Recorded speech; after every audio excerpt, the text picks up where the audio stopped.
श्री शिवाय नमस्तुभ्यम। हर हर महादेव। भाद्रपद की कृष्ण पक्ष की षष्ठी को श्री कृष्ण जी के बड़े भाई बलराम जी का जन्म हुआ था। बलराम जी का प्रधान शस्त्र हल तथा मूसल है, इसलिए उन्हें हलधर भी कहते हैं। उन्हीं के नाम पर इस पर्व का नाम हल षष्ठी पड़ा है। हमारे देश के पूर्वी जिलों में इसे ललई छठ भी कहते हैं। इस दिन महुए की दातुन करने का विधान है। इस व्रत में हल द्वारा जुता हुआ फल तथा अन्न का प्रयोग वर्जित है। इस दिन गाय का दूध दही का प्रयोग भी वर्जित है। भैंस का दूध और दही प्रयोग किया जाता है। इस व्रत की विधि इस प्रकार है।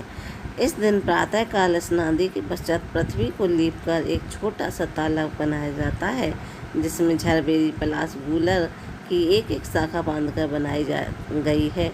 हर छठ को गाड़ देते हैं, उसकी पूजा की जाती है। पूजन में सतनजा, गेहूँ, चना, धान, मक्का, ज्वार, बाजरा, जौ आदि का भुना हुआ लावा चढ़ाया जाता है। हल्दी में रंगा हुआ वस्त्र तथा सुहाग की सामग्री भी चढ़ाई जाती है। पूजन के बाद निम्न मंत्र से प्रार्थना की जाती है।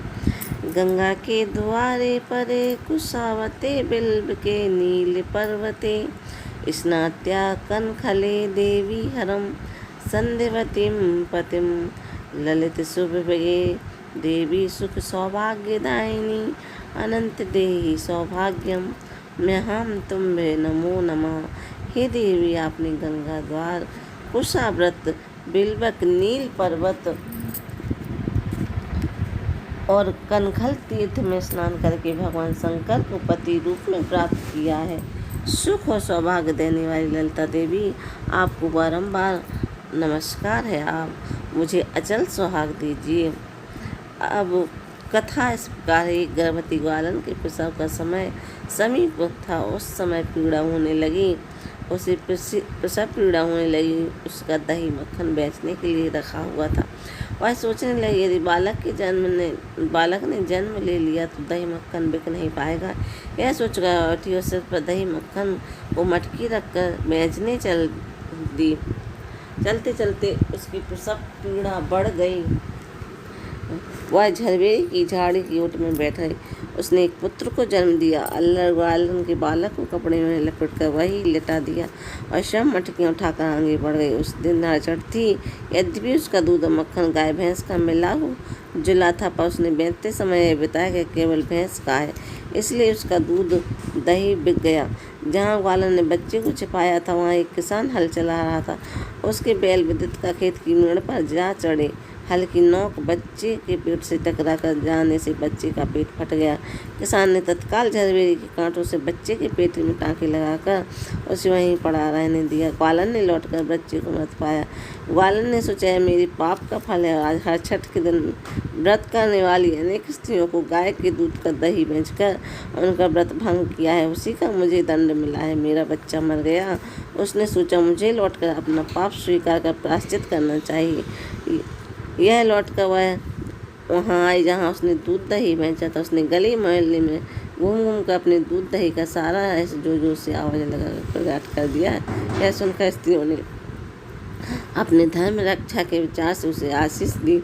जब वह वापस उसे खेत में पहुंची थी, उसका पुत्र जीवित अवस्था में मिला। उसी दिन से ग्वालन ने पाप छिपाने के लिए कभी न झूठ बोलने का प्रण किया और इस दिन हल षष्ठी मनाई जाती है। हल छठ व्रत है। इस व्रत में आपको 6 अनाज की ज़रूरत पड़ती है और महुओं की ज़रूरत पड़ती है और झरबेरी पलाश की भी ज़रूरत पड़ती है। तो आपको यह व्रत बहुत ही विधि पूर्वक करना चाहिए और इसमें भैंस का दूध खाया जाता है।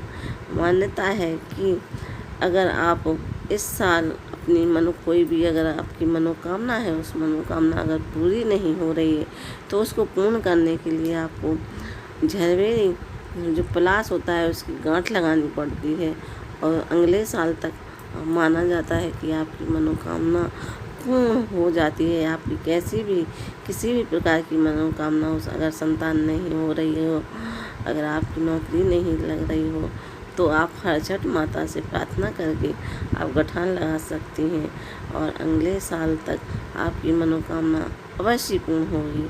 तो बोलिए हलषष्ठी मैया की जय, बोलिए श्री कृष्ण भगवान की जय, बोलिए ताऊ भैया की जय, बोलिए हलधर भगवान की जय। अगर यह वीडियो आपको पसंद आए तो वीडियो को लाइक करें, सब्सक्राइब करें, कमेंट में शीर्ष बाय नमस्तुभ्यं हर हर महादेव लिखना ना भूलें।